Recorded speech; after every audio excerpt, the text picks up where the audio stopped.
Hi there, Raymond. Oh, good morning, Danny. Yes. Nice to see you. Thanks for joining me today.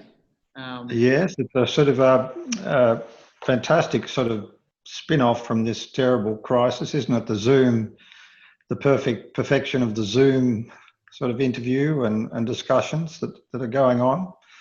Yeah, well, it's a great, I guess, under the circumstances, it's a great opportunity for us to be able to go out into people's studios and to speak with artists and actually present that opportunity, which is quite rare in a way. I know that we were planning on bringing you over for a public program for our current exhibition, which obviously we can't do at the moment. You're based down in Queenstown in Tasmania, but to be able to connect via Zoom is a great opportunity, I think, for our audience to be able to still access artists and hear about the practice and the process behind the work. So yeah, thanks for joining. Great to speak to you. Yeah, good. It's a pleasure. We might start back at the beginning a little bit about some of your early career. I'd love to hear, I guess, about the early days and how you got to be an artist and how you started out. You were in Melbourne in the early time, weren't you? Yeah, I grew up at Bonbeach, so on that Frankston train line.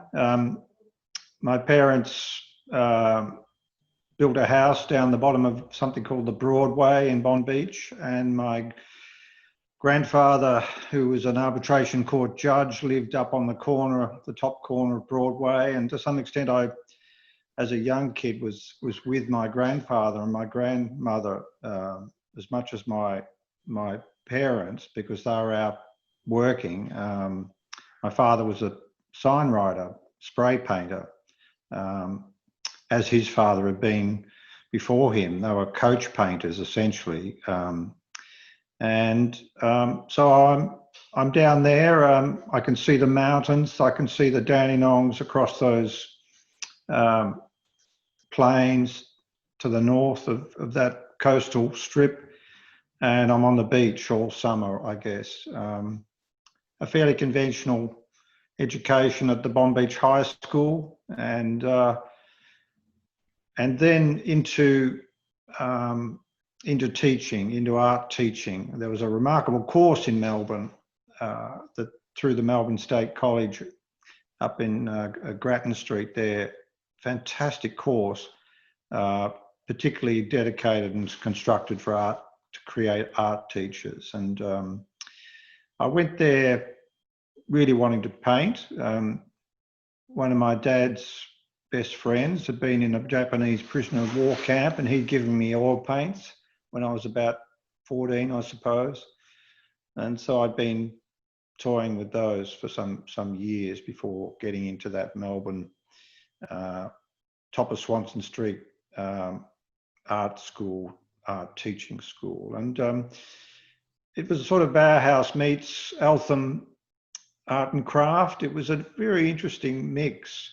There was a painter there that somehow was still attached to the Meldrum school of painting, the sort of tonal realism, mainly through, I think, through his association with the Victorian Artists Society or something. They're up there in East Melbourne there somewhere.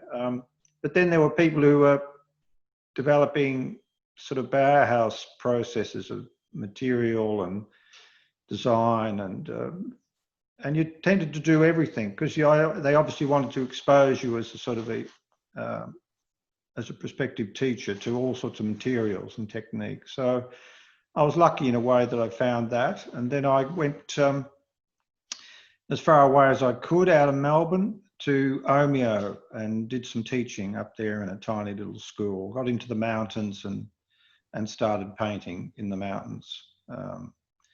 But to get through that art course, I was working a part-time job, a weekend job, summer job, driving little trucks delivering sand and screenings across the peninsula into the new estates of Coringal and the back of Frankston, and then up onto the more wealthy areas of Mount Lyell, and I was driving, taking cement, and so I sort of crisscrossed that area, that peninsula area.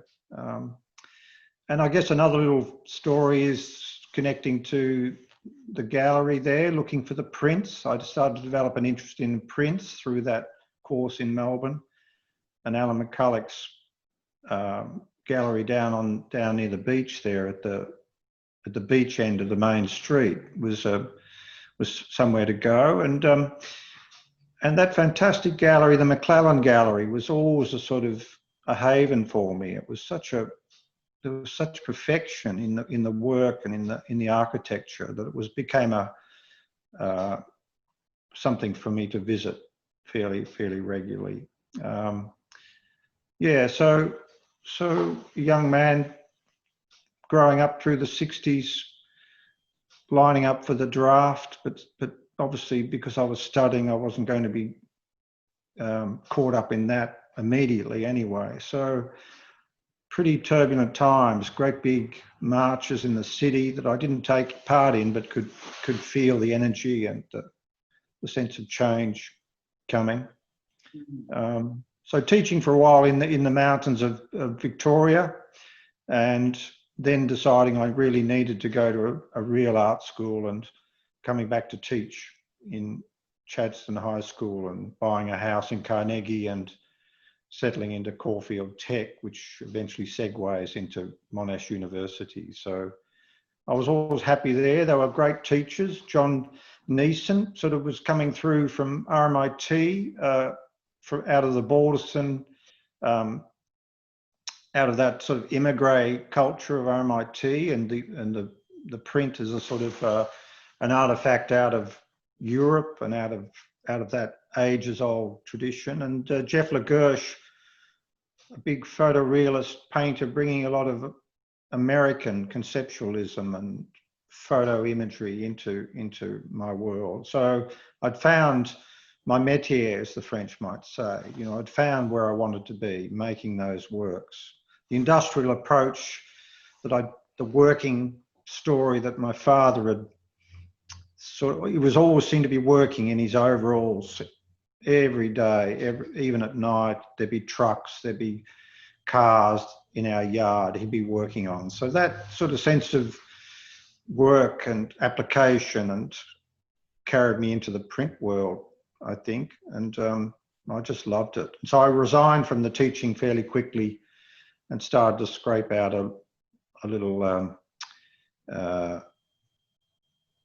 sort of area of screen printing and etching in Melbourne, teaching a bit out at Phillip Institute, and then a bit at Melbourne State, a bit at Monash, and then a little tiny job came up in Tasmania, and off I went. It was great.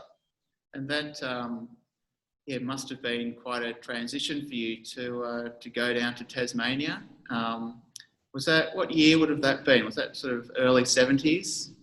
No, I was heading to Tassie through the 70s. I was working or walking the mountains, these big long walks, weeks at a time, during the school holidays particularly. And I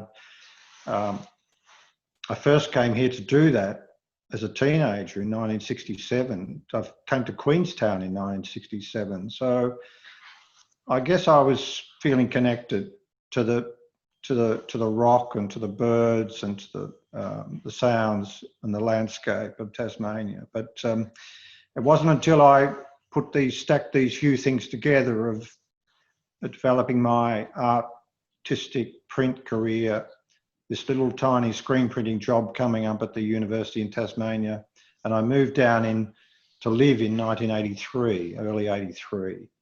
And the day after I arrived, the principal of the art school, the director, said, "Oh, I don't know what you're doing tomorrow, but a few of us are going to the West Coast to participate in a demonstration about the Franklin Dam." So within a day or two of arriving to live, I'm over here in Queenstown being arrested with the rest of the art school students and teachers. Not sure what had happened now, that sort of thing, but it was a remarkable moment for me. It's a sort of foundation moment, I think. I was in the jail just, a couple of 100 metres down the road here from my studio. So it's quite a strange time, but a very, very vigorous, energetic sort of time as well. Yeah, yeah, and a lot of passion and investment. Incredible. Yeah, yeah. What was Queenstown like back then? Like, it's quite a fantastical sort of place when you drive into Queenstown. What was that like back in the sort of early 80s? Well, it was a sort of pro-dam town, and there was a big workforce here of dam builders, and there was the big workforce of miners. It was a pretty heavy place. If you came into town with a rucksack on your car or a greenie, a no dam sticker, you were in trouble, I think. A woman was here at lunch yesterday, just sitting here to my left, talking about having her windscreen smashed and at that time, and it was pretty deadly. I often think I had women that looked like my mother screaming obscenities at me at the perimeter of this of the demonstration, of the blockading of a particular road that was on the road into the dam site. So pretty turbulent and powerful sort of time. Things were coming at us over the fence in the police station, eggs and bits of rubbish. We were being bombarded with things. So yeah, I guess I didn't see too much violence, but there certainly was that sort of thing going on. But there were people pushing back on their, the challenge to their livelihoods and their traditional values of work and building things, and yeah. And we were city greenies, getting into their world. Fascinating time. What sort of happened following that? Like, in terms, like, you've had a long relationship with Queenstown. You've lived there for a number of years. How did, I guess, your relationship to that place change through the 80s and Yeah, that's a good question. Because I'd gone to the university, I started to develop a course there. I felt that the art school was a little bit like a monastery, and in some respects they have to be a little bit like that, separate from the world and somewhere where ideas and experiments can be sort of undertaken. And but I also felt that Tasmania was such a dynamic place, the landscape and the people, and particularly the sense of history and heritage, that my students needed and could easily access that through and we'd be on the road a lot. We had field trips all over the place, and we'd be into Queenstown, well, for almost 10 to 15 years on a fairly regular basis. Groups of study abroad students, Germans and Americans, and mixing up with young lawyers and young journalists. It was a pretty interesting experience, and I'd be into Queenstown with them and seeing it through their eyes continually, getting them to meet the locals, getting the locals to talk, getting housewives to talk to them off their back step, getting the miners to talk about what they're going underground, just sort of challenging and building a sort of complicity, I guess, in their minds with what was going on, the copper mining. And so that went on for, as I said, for over a decade. So I had a sort of very interesting in and out sort of life into this West Coast. And when Paris was sort of coming apart mid 2000s, the beautiful workshop was collapsing. I guess I was looking for the idea of coming here to live, and started to sort of, my partner Elaine and I started to plan that and work to that. It was pretty raw. I knew it wasn't like moving to the East Coast or moving to a sort of a regional town. It was still fairly remote, fairly raw. Violence, socio and economic casualties all over the place, really. The mine was starting to run out of steam, and that was exacerbating it. So we had a pretty, and we lived in this old school that we bought. We lived in a tent in it. It was a bit like the Whole Earth catalogue or something, from an echo of the 60s, you know, using a gas stove, no hot water, etc. So living in the remnants here of an old school. So, but gradually things have got a lot better. The mine has been closed for about 4 years now, and the town is transitioning a bit. COVID's a bit of a hiccup, but tourism, there's a heritage train. There's an art community now that's quite remarkable, really. There's a festival that's very popular. It's the Unconformity Festival. It's just sort of, it's just fantastic, you know, what's happening. Mm-hmm. Yeah. So, and I've tried to keep my work going, rumbling through that.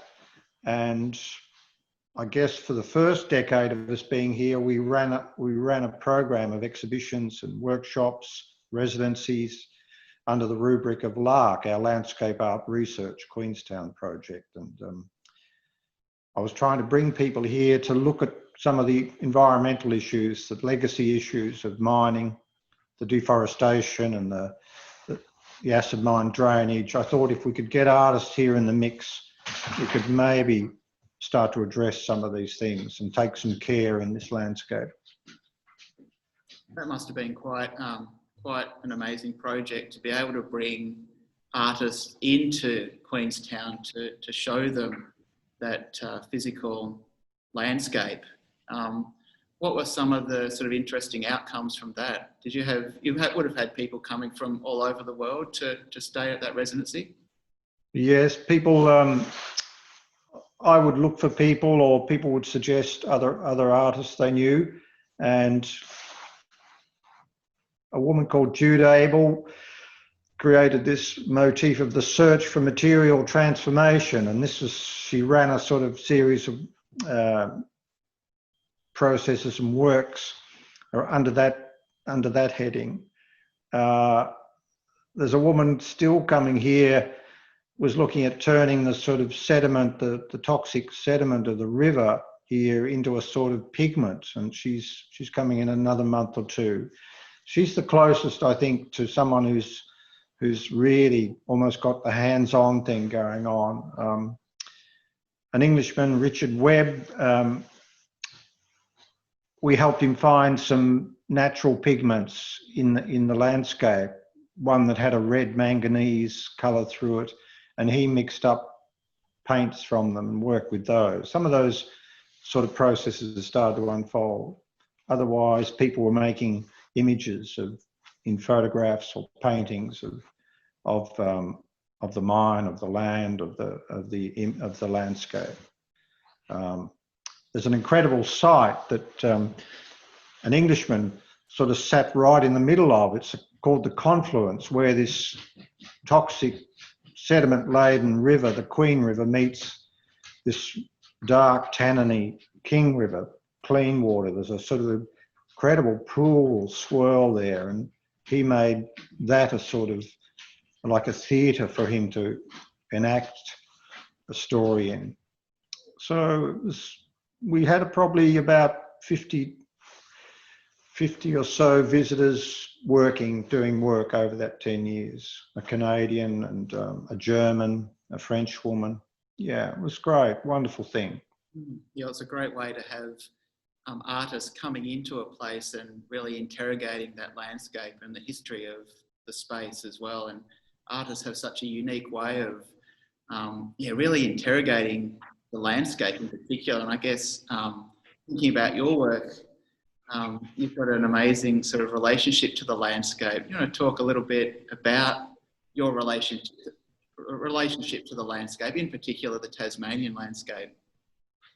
Yes, I guess it's, I've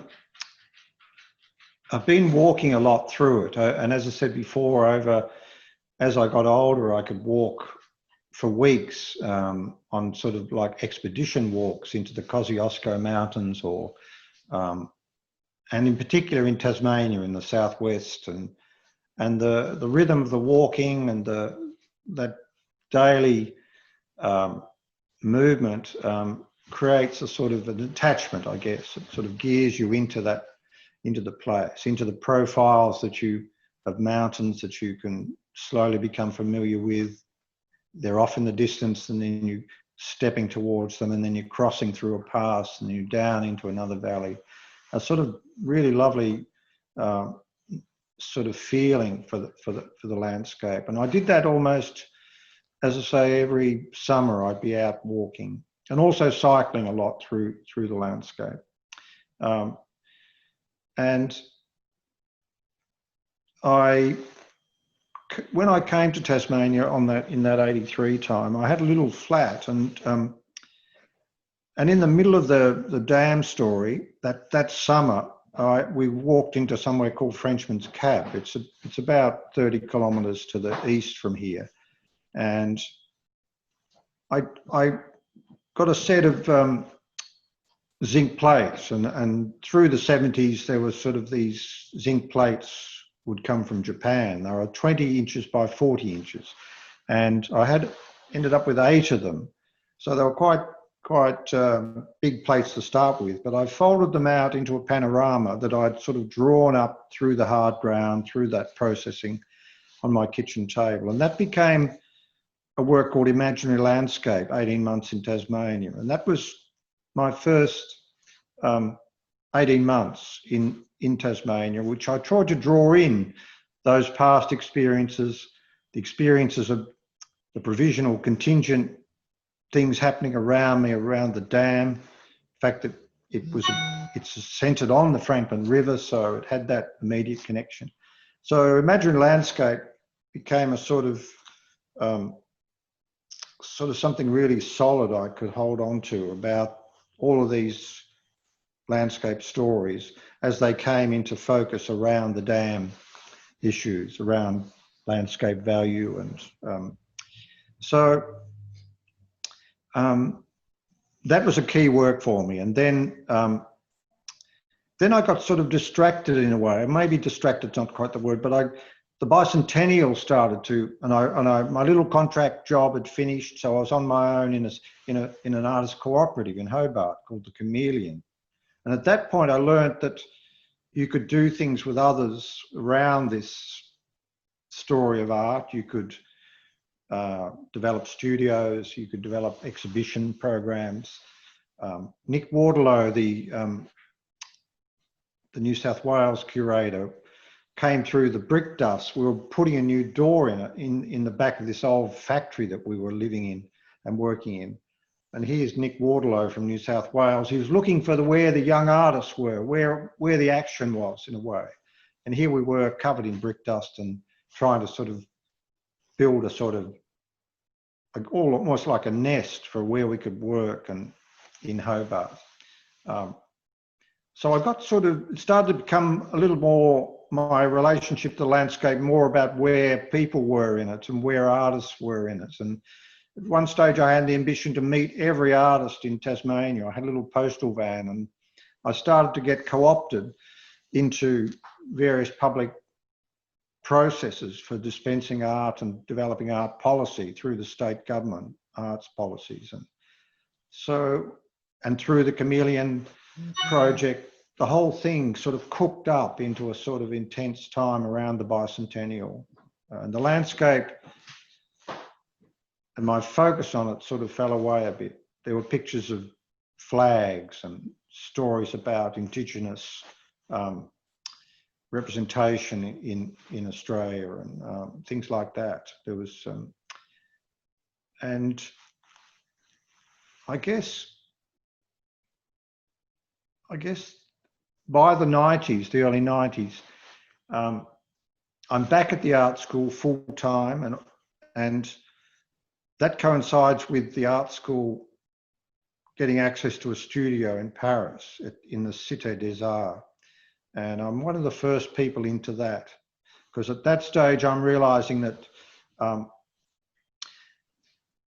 regime I'd established around around the social and the political, around the committee, around the connection, grounded by my screen printing, thousands of posters around, of events and people, was unsustainable. I was going to pass out if I was going to last that too long. So I decided etching was the strategy I'd pursue as a sort of much more meditative, much more, you sit at a desk, you're a bit like a writer, you have that sort of hermetic experience, whereas screen printing through that 80 period was industrial. It was full on body movement and almost like a dance in a way. And so Paris offered, particularly through the Cité and then also through the beautiful Atelier Le Courrier Frelot, offered a sort of somewhere private and calm to work over many following years. George Balderson had been there in the 1960s, 70s maybe. Danny Moynihan, the wonderful Danny Moynihan, used to haunt the Le Courrier Frelot and make his Tiger Men there. And then my best wonderful friend, Ian Westacott, who I'd met way back at that Caulfield Art School in the 70s, he got a gig there. He worked there in the 80s. So I had this sort of tenuous connection to this through these other artists to this wonderful place. And so I sort of embraced it in a big way. Spent everything I could to get there, took leave without pay. It became a sort of mission, really, to make work there. And landscape, again, I've sort of written something about the work in Tasmania being about the ground in a way, and in a play on that classic little engine within art making of the figure in the ground. Paris became more the figure, more the vertical, whereas Tasmania was the horizontal and the planar walk across the landscape. So again, I got pulled into a headspace of the desk, of history, and then sort of fairly quickly a realisation that my great-grandfather, my father would start talking about him in relation to France because he'd been an AIF World War I soldier, this great-grandfather. And I got into that story in a big way. I just sort of went for it. And again, I was out in those walking and cycling for weeks, those Somme battlefields, looking for connection and looking for ways of pulling that power of that place, absolutely profound, spiritual place, into etchings in the studio in Paris. So I was out there quite a way. It busted everything open about my life. My job started at the uni, my relationship, it just sort of, I got caught in a way out there in that space, the transit lounges and Qantas aircraft and Northern Hemisphere, Southern Hemisphere. I just sort of lived a sort of strange life, I think. But going through the drawers here recently on an archiving, it's all there, sitting there as a sort of a set of inky deposits on paper, all that experience. Yeah, so that comes up to the time we come to live in Queenstown in about 2005. Yeah, well, this, I guess I'm situated in front of one of your works in the MPRG collection, which the Friends of the MPRG acquired through the last National Works on Paper a couple of years ago. Beautiful multi-panelled work, Elsewhere World from 2017. It's got an amazing sort of fragmented horizontal expanse, really, of the landscape made. I think there's over 90 plates that made up that work. We've also got another work, an earlier work in our collection called Modern World from 1978, which is a nice sort of counterpoint to have works from different parts of your practice. Would you like to talk a little bit about both of those works, maybe starting with the Elsewhere World? Yeah, Elsewhere World sort of emerges a few years into my life here in Queenstown. We've got whippet pups, and we would take them up into the hills. We're up there every day, in fact, in these hills. But through the summer, we'd head up into these hills to camp with them, right up on the tops of these devastated places, in amongst the tree stumps, and in amongst the sort of conglomerate rocky wastes in a way. And in the end, I carried plates up there, a sort of small collection right at the centre, right in behind where you are there, that sort of little tight valley. They were the initial ones and Elena would paint and draw, and I would work on the plate, sitting up there amongst the rocks, and the dogs would snooze or whatever. So slowly we became attached to that, and we'd walk up from what's called Cemetery Creek, up this long open ridge into these sort of wasted landscape. Glacial affected, big erratics everywhere, but terribly affected by 100 years of mining story, mainly in those early years where they cleaned the forest out completely. And in a way, my sort of backstory was to to bookend that imaginary landscape that I'd created when I first got here. It's sort of almost as banal as, and maybe as logical as that. I had this big weighty work that maybe is still my best work in lots of ways from that time into that fervent turmoil of dam politics and new world stories in Tasmania. And I was looking to make some work now that I could sort of could talk to that as well. So panoramic, that horizontal spread is key to both of them. And it's sort of grown over about 6 years now through that plate making. Now I'm sort of just making it up and collaging other bits in. It's not directly into a point. It's becoming even a little bit closer to the idea of the imaginary landscape, a sort of panoply of texture and marking and rumble in a way. But it's still, if it's near the modern world, or if your gallery viewers or on your online process see the modern world, they'll see just this simple idea of like stacking and blocking of image to construct the image in a way, a little bit like a bricklayer might work, like in a logical sort of way.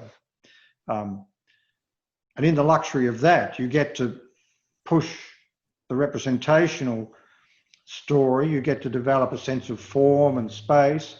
At the same time, you're always pulling the image up onto that surface. You know, I'm from the 60s and 70s, and I'm always trying to bring the work and float it up on that surface, as everybody else seemed to be trying to do then, particularly through abstraction and then more conceptual sort of processing. And I'm going on with it now. You know, I've got 150 plates out now on the table there, because I just want to pull it up into that sky a bit more, make it slightly more, give it a sense of sort of the oriental in a way, a sense of the sort of space, give it a little bit more air, plus a bit more on either end. So it's still a work in progress, and I guess one of my interests in etching is that concept of the print being sort of an endless experience. You know, people like Degas and even Rembrandt would state their etchings. You'd start there and then you could have this, and you could end up with 30 different versions through different states. So I quite like that idea that it's probably never going to be finished or never could be finished. And so in that sense of the stacking and the connecting, the blocking, it goes right back to that simple idea. I developed it at art school in 1970, 77, 78, and the idea of the modern world of being a sort of construction. And that was the modern world is an image out of a shop just around the corner from my Carnegie home in Cornang Road there.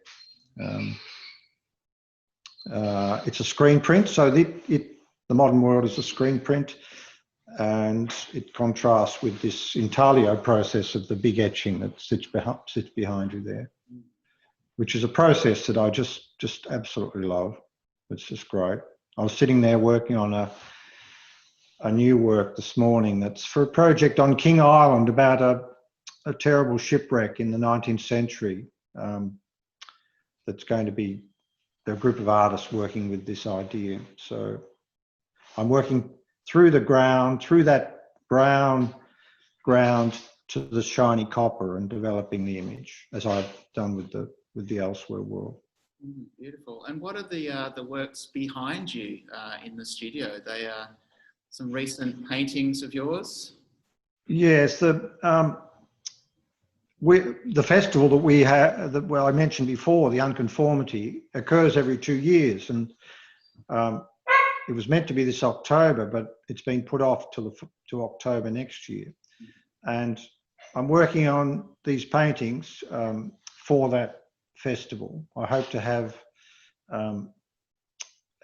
a big collection of them here. They start plein air. They're off a road that climbs out of this valley, and it's got a sort of, it's euphemistically called the 99 Bends. And all the paintings will attach themselves to that road in and out of this valley, to the geology of it, to the weather of it. And the road, in a way, like in the Cormac McCarthy book, you know, the road, it's a sort of, becomes a sort of a metaphor for life and for sort of journeying. And so I'm hanging on to this road idea in this latest work. As I said, I head up the hill for about an hour and a half and then sort of start working on them once I get home again and finishing them off. Oh, great. Well, thank you so much for joining me to chat over Zoom and to cover quite a bit of terrain. Yes. Viewers are enjoying these Zoom conversations, but yeah, it's so great to talk to you and hear about not only the works in our collection, but the work that you've been doing down in Queenstown with the residency and your ongoing practice. So thanks so much for joining us. Oh, it's great, Danny. Look, Mornington Peninsula, I fly in, when you fly out of Devonport from Melbourne, obviously not at the moment, but you come in over the peninsula and all that past comes back to me of driving those little trucks around, of visiting them at Clallan Gallery, of heading down to your early gallery setup, and then of course to the newer one, just slightly more inland. I think of the artists that are on the peninsula, the friends, Rosie Weiss and Warren and Penny, and yeah, what a place. Yeah, well, yeah. So thanks for your time. Thanks for your interest and connecting. It's great, and the work itself. Look forward to being able to see you over here at some stage in the near future. It'd be great to have you over here and to see the works set up and speak more. All right then, lovely. See you later then. Thank you.